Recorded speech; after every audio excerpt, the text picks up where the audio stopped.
네, 하나님이 우리를 존귀하다고 하니까 존귀한 거 맞죠?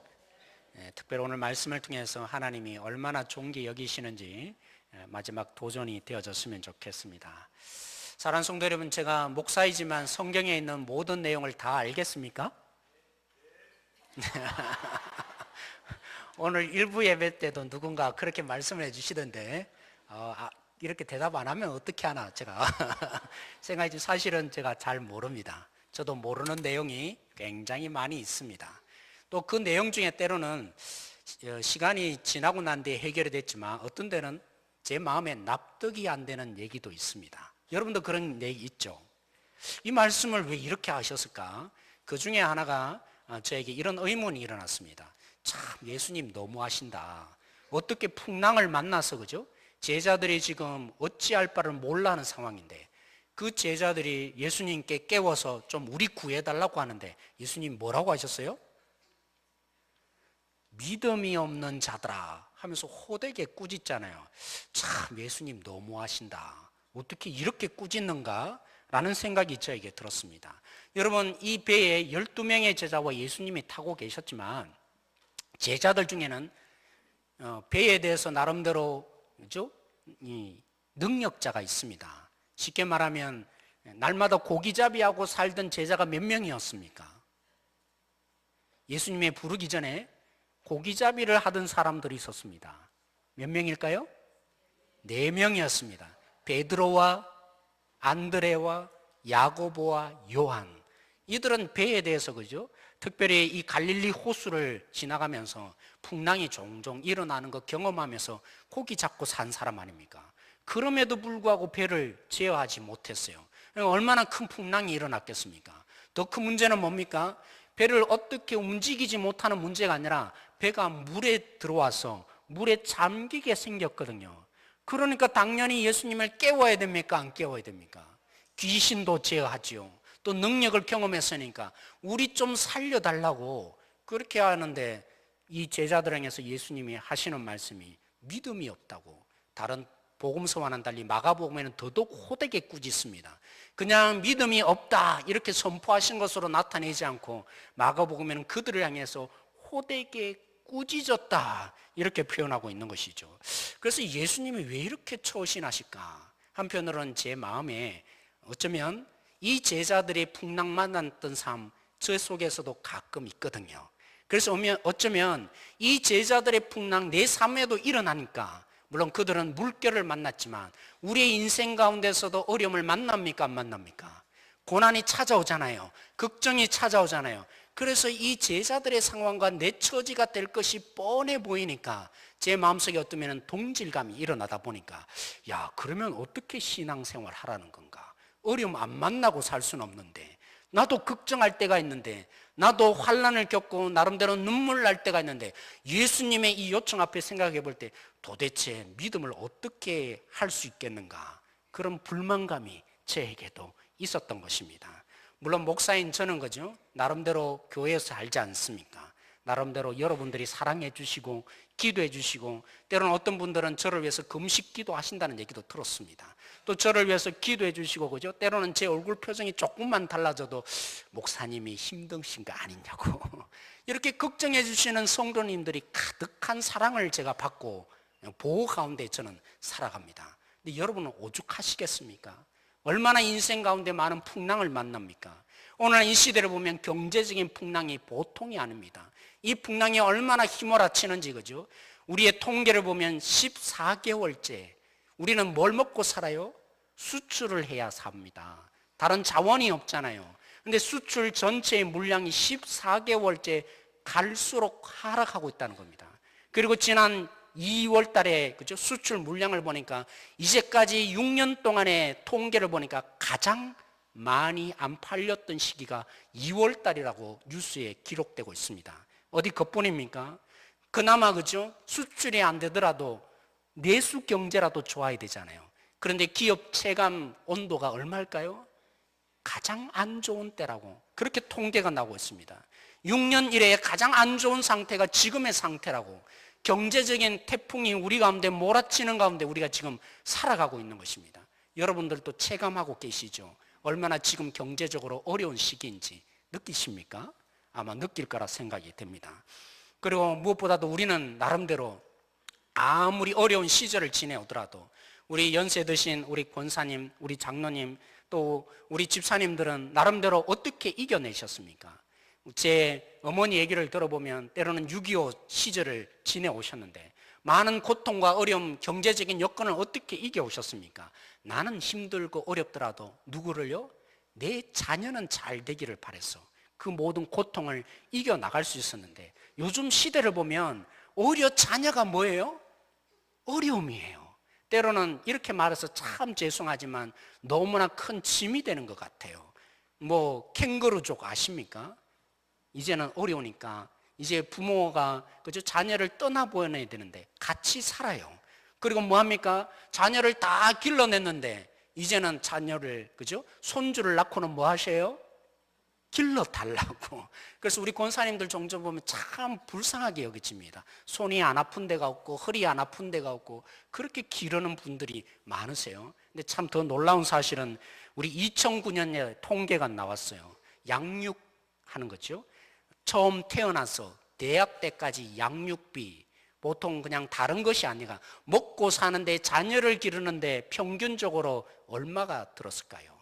2억 6천만 원이 들었다는 겁니다. 이 자녀를 대학까지 그냥 뭐 학비 말고요. 그냥 자녀를 기르는 그 가격만 해도 2억 6천만 원이나 들어간다는 것이죠. 그러니까 뭐 해야겠어요? 혼자 벌어서 안 되는 겁니다. 부부가 같이 그죠? 나름대로 맞벌이 부부 해야 되죠. 그런데다가 왜 한 아이만 낳습니까? 안 낳을 수는 없고 한 아이라도 왜 낳으려고 합니까? 2명, 3명 하나님이 시편에 말한 것처럼 우리의 기쁨이고 능력이고 다른 사람들에게 자랑거리가 우리 자녀들인데 왜 굳이 한 명의 목숨을 겁니까? 여러 명 낳을 수 없는 이 양육의 여건들 그 태풍이 우리 가운데 몰아치고 있는 것입니다. 그런데 그 자녀를 길러 놓으면요 요즘에 우리 청년들 보십시오. 취업 됩니까? 잘 안 되잖아요.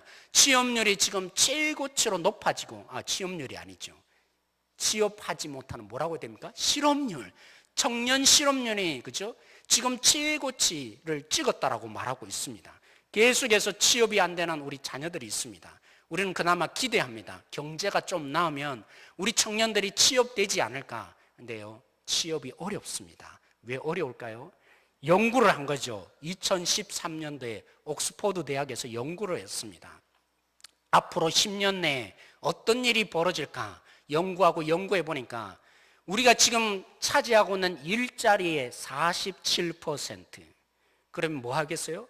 2명 중에 거의 1명이 실업자가 됩니다. 일자리가 빼앗긴다는 것입니다. 왜요? 이제는 47%를 누가 차지할까요? 다른 사람이 차지하는 것이 아니라 발달한 이 기계 문명에 의해서 로봇이 일을 대체한다는 것입니다. 그러니까 내 속에 일자리가 점점 사라지는 사회가 되지 않겠습니까? 뭐 드론이 생겼다, 뭐 여러 가지 그죠? 새로운 산업이 생긴다 하지만 그 하나 생기는 것에 비해서 10개가 없어진다고 합니다. 일자리 10개가 우리가 알고 있는 산업의 현장 가운데 10개가 사장되는 일자리가 없어지는 사회가 점점 되는데 우리 자녀들은 지금 그죠? 태풍을 만나고 있는 것입니다. 풍랑을 만나고 있는 것입니다. 취업되지 않는 이 환경 속에 우리 자녀들이 대학도 목표가 뭡니까? 선전도 뭡니까? 우리 대학은 90% 그죠? 나름대로 기업에 갑니다. 이런 얘기가 공공연하게 나오는 것이 아닙니다. 사랑하는 성도 여러분, 우리는 점점 시간의 태풍도 만나고 있습니다. 왜요?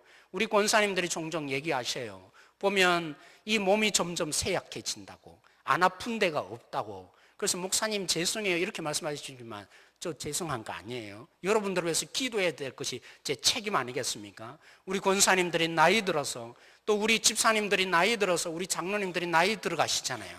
그래서 몸은 점점 쇠약해지고 고장나는 데는 많아지는데 뭐 해요? 내가 할 수 있는 일들이 점점 줄어드는 것이 느껴집니다. 어떤 집사님이 저에게 그런 고백을 하셨어요. 목사님, 몇 년 동안 은퇴해서 그냥 집에 있어 보니까 정말 못 견디겠더라고요. 그래서 어떻게든 내가 일할 수 있는 자리 그 하나 있는 게 참 행복하더라고요. 이런 얘기를 저에게 해주시더라고요. 사랑하는 성도 여러분, 일한다는 것만큼 어떤 면에서는 우리가 존재감을 부여해주는, 그죠? 쉬운 존재감을 부여해주는 것이 없습니다.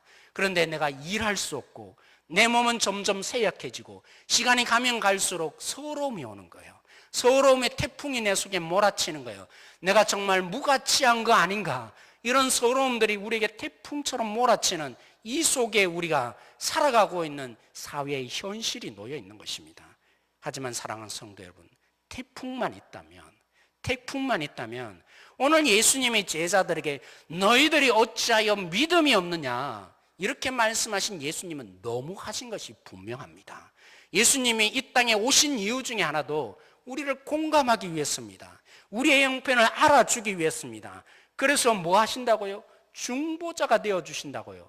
그런데 예수님이 이 땅에 오셔서 우리 형편을 알아주셔야 될 텐데, 태풍을 만났는데, 풍랑을 만났는데 예수님이 꾸짖으시다니, 태풍만 보았다면 제자들 향해서 꾸짖는 예수님은, 예수님 그분이 이 땅에 오신 의미를 한편으로는 잘 모르시는 것이 분명합니다. 근데 사랑하는 성도 여러분, 여기서 우리가 놓치지 말아야 될 것이 있습니다.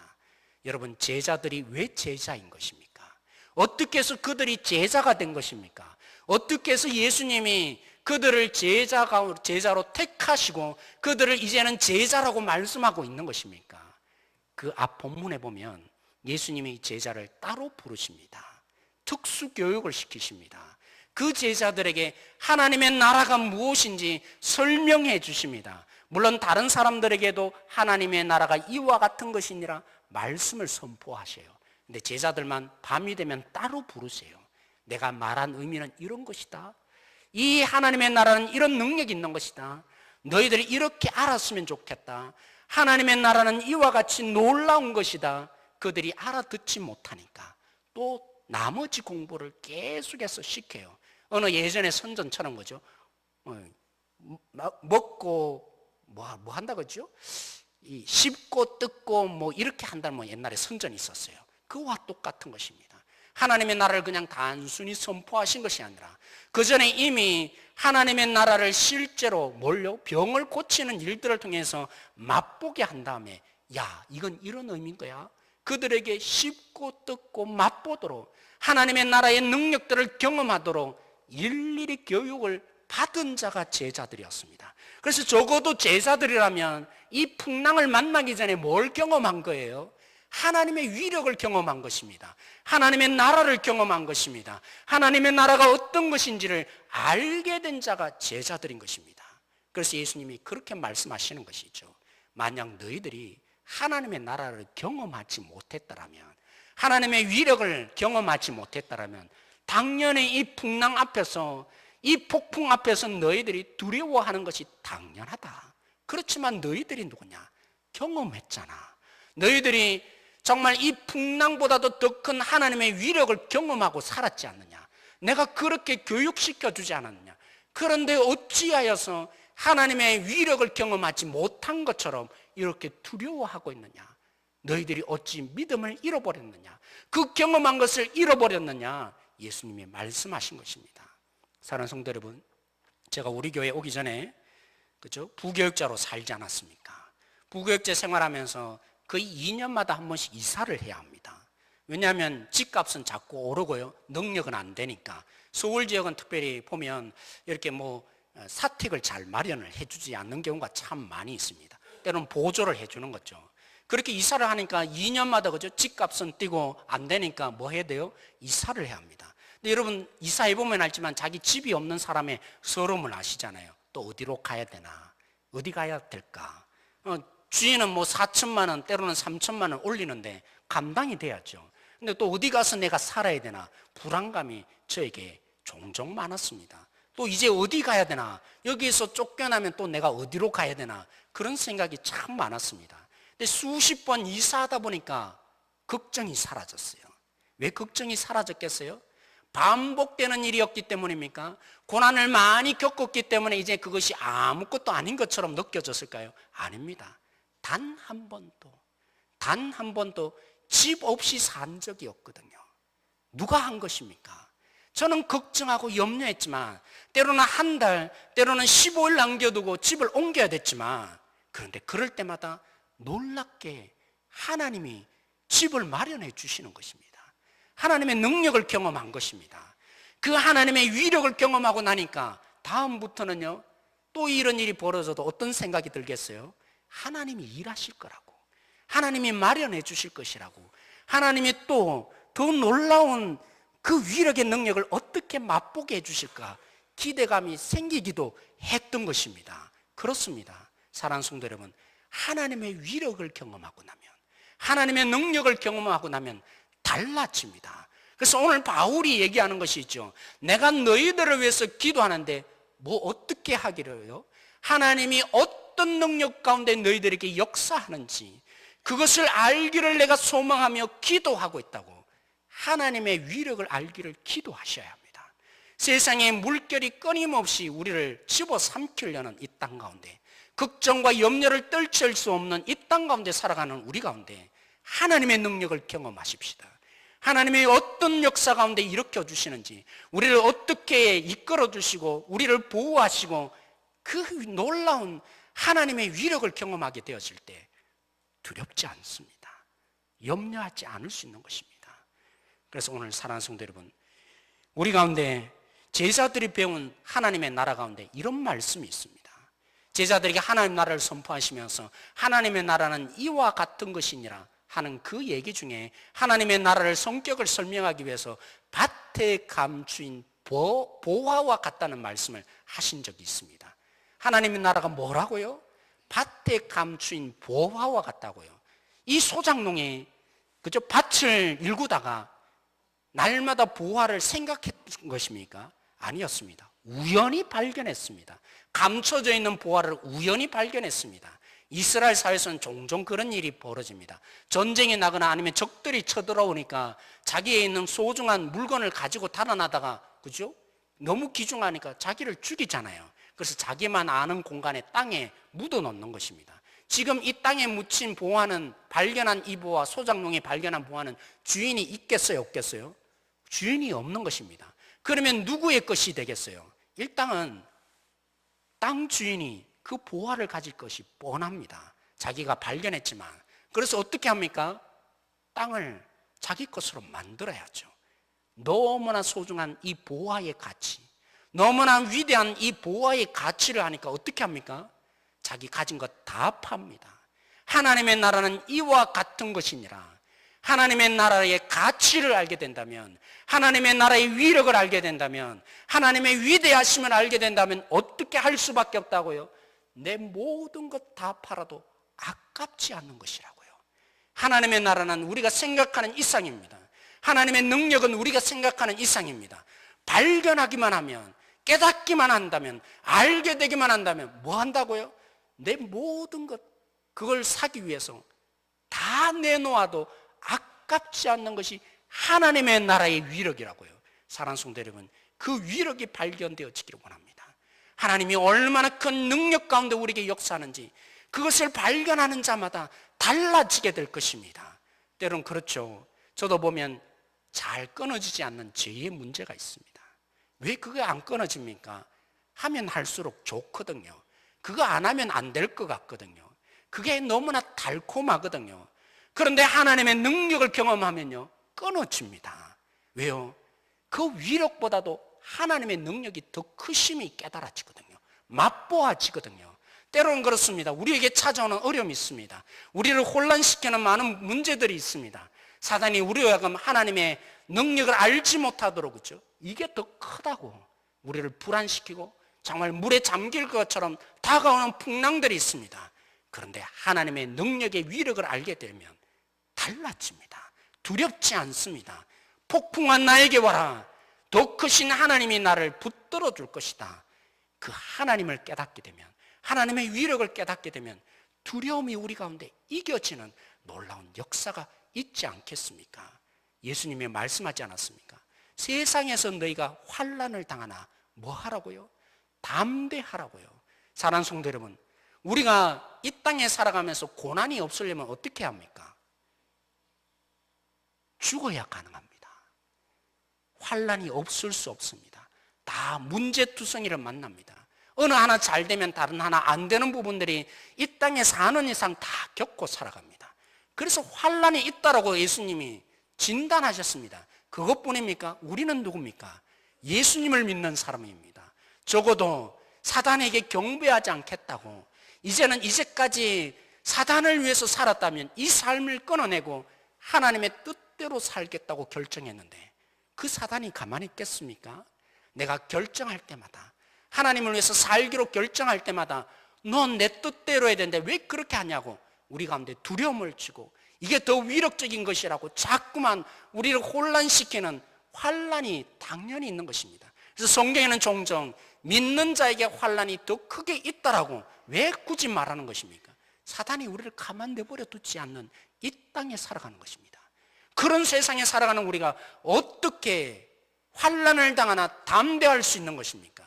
왜 담대할 수 있는 것입니까? 누구든지 그럴 수는 없습니다.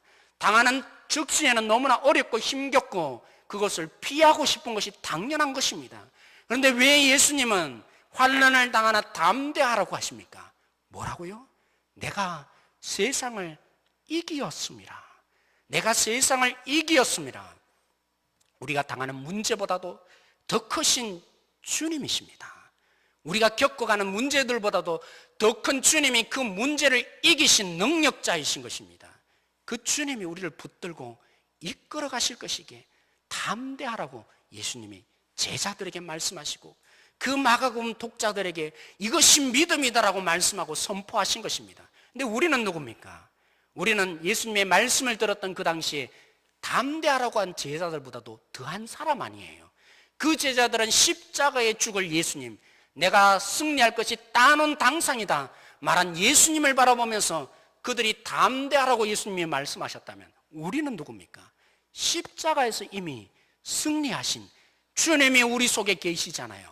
예수님이 십자가에서 부활하셔서 그 죽음에서 부활하여서 사단을 밟고 계신 주님이 되어주신 거 아닙니까? 오늘 이 시대가 어떤 시대입니까?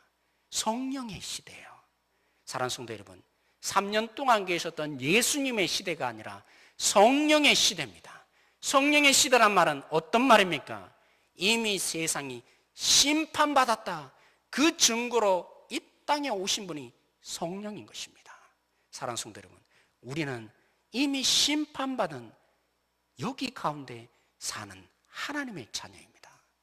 그러므로 우리는 더 담대함으로 주님의 능력을 경험하면, 주님의 사랑을 경험하면, 주님의 위대하심을 경험하면 담대하여 질 수밖에 없는 것입니다.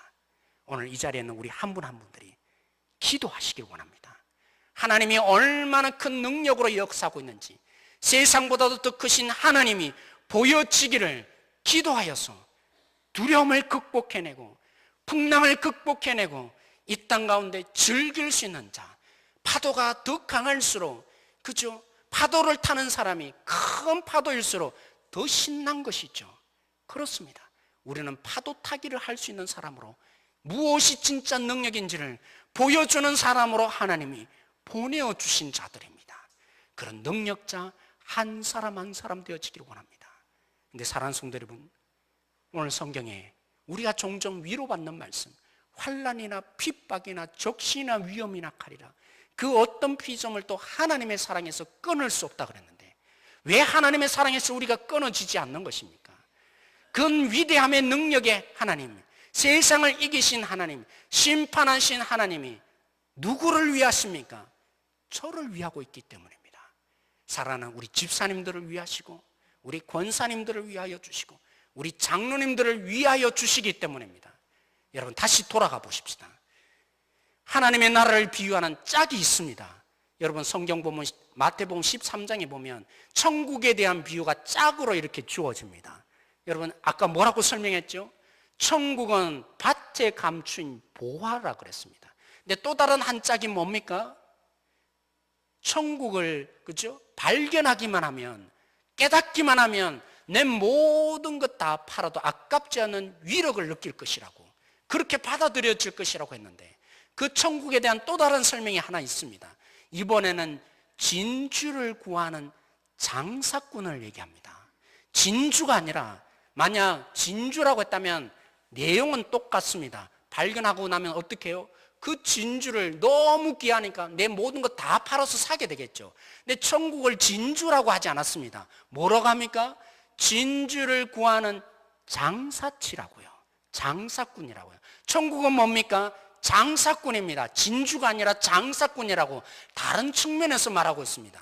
그런데 그 장사꾼이 뭐합니까? 똑같이 이번에는 의도적으로 뜻을 가지고 얼마나 값진 것이 있을까 찾아 나선다는 것입니다. 천국이 그러고 있다는 것입니다. 근데 발견하면 뭐 한다고요? 다 희생한다고요. 우리만이 희생하는 것이 아니라, 우리만이 그 위력 앞에서 굴복해지는 것이 아니라, 천국도 너무나 값져서 모든 것을 다 포기해서라도 그것을 가지고 싶어 한다고요. 그 진주가 누굽니까? 여러분들입니다. 하나님이 예수님을 십자가에 못 박기까지, 그게 실제가 아니었습니까? 비유가 아니라 실제를 우리는 경험하고 삽니다. 십자가야말로 하나님의 나라가 어떤 것이 실제인지를 보여주고 있습니다.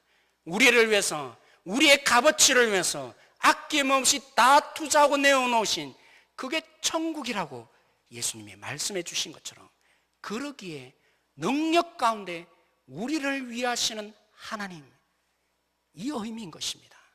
사랑하는 성도 여러분, 오늘 우리가 기도하십시다.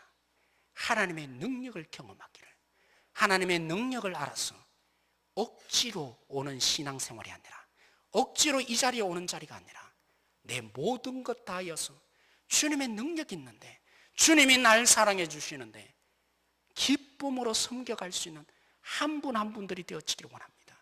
하나님이 나를 위해서 아낌없이 다 내어놓으시고 희생하시는 그 사랑이, 그 사랑의 능력을 깨달아서, 주님, 나도 조금이나마 주님을 사랑하고 싶습니다.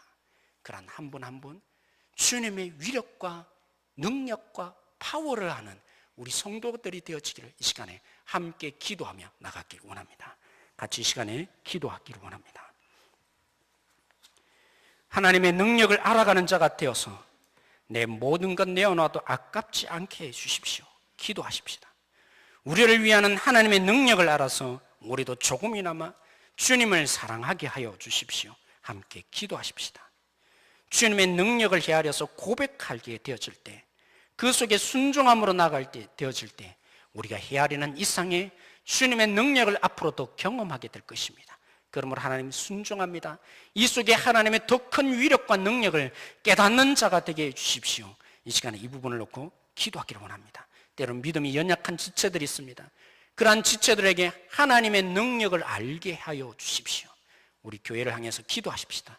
우리 교회 한 분 한 분들이 하나님이 이런 능력 가운데 일하여 주셨다고, 그 하나님의 능력을 간증해낼 수 있는 교회가 되게 해달라고, 이것을 붙잡고 이 시간 함께 기도함으로 나가십시다. 같이 기도하겠습니다. 하나님, 저희들 가운데 주님이 역사해 주셨습니다. 저희들 가운데 주님이 일하여 주셨습니다. 하나님, 이제까지 14년 동안 하나님의 능력으로 우리를 붙잡아 주셨습니다. 그렇습니다. 하나님이 아니었다면 우리가 어떻게 고백할 수 있겠습니까? 하나님, 우리에게 능력을 알게 하여 주십시오. 하나님의 그 능력이 우리 교회를 풍성케 하고 있음을 알게 하여 주십시오. 하나님의 능력을 아는 자들이 되어서 우리의 이 많은 세상의 풍랑을 이겨나갈 수 있게 하여 주십시오. 우리를 두렵게 만드는 이 세상의 권세들에게 무릎 꿇지 않고 하나님의 위력을 아는 자들이 되어서 우리가 주님의 믿음의 삶이 우리 가운데 일어나게 하여 주십시오. 모든 것을 다 내어놔도 아깝지 않은 하나님의 능력을 알게 하여 주십시오. 우리가 내어놓고 싶지 않고, 우리가 하나님 너무나 달콤해 보이는 세상의 위력들이 있습니다. 이것보다도 더 큰 하나님의 능력을 경험하여 지난 사람 한 사람 되어지기를 원합니다. 하나님께서 우리를 위해서 아낌없이 모든 것을 내어놓으시고 우리를 위해서 투자하고 계시는 하나님의 위력을 보게 하여 주십시오. 우리를 위하시는 하나님을 보게 하여 주시기를 소망합니다. 하나님, 그렇습니다. 우리가 고백하며 한 걸음 나아갈 때 우리가 깨닫는 이상을 주님 보게 될 것입니다. 우리가 헤아리는 이상의 하나님을 깨닫게 될 것입니다. 순종의 발걸음 되어지게 하여 주십시오. 우리가 아는 것을 순종하고 나가는 이 속에 하나님의 긍휼하심과 은혜로 저희들 속에 찾아와 주시고, 우리 한 사람 한 사람 가운데 하나님을 경험하는 능력자들 되게 하여 주십시오. 하나님의 위력을 경험하는 한 사람 한 사람 되어질 수 있도록 주님이 붙드시고 일하여 주시기를 소망합니다. 하나님, 우리 인생에 하나님이 해답이십니다. 우리의 인생 가운데 하나님의 능력을 경험하는 것이 해답입니다. 우리 신앙생활 가운데 행복하며 살아갈 수 있는 비결도 하나님의 능력 때문입니다. 우리 한 분 한 분 오늘 기도한 모든 성도들 가운데 주님이 역사하셔서 하나님의 능력이 경험되어지는 삶, 한순간 한순간 걸어갈 때 하나님께서 인도하시며 이끌어 주시는 놀라운 주님의 능력을 경험하는 삶 되게 하여 주십시오.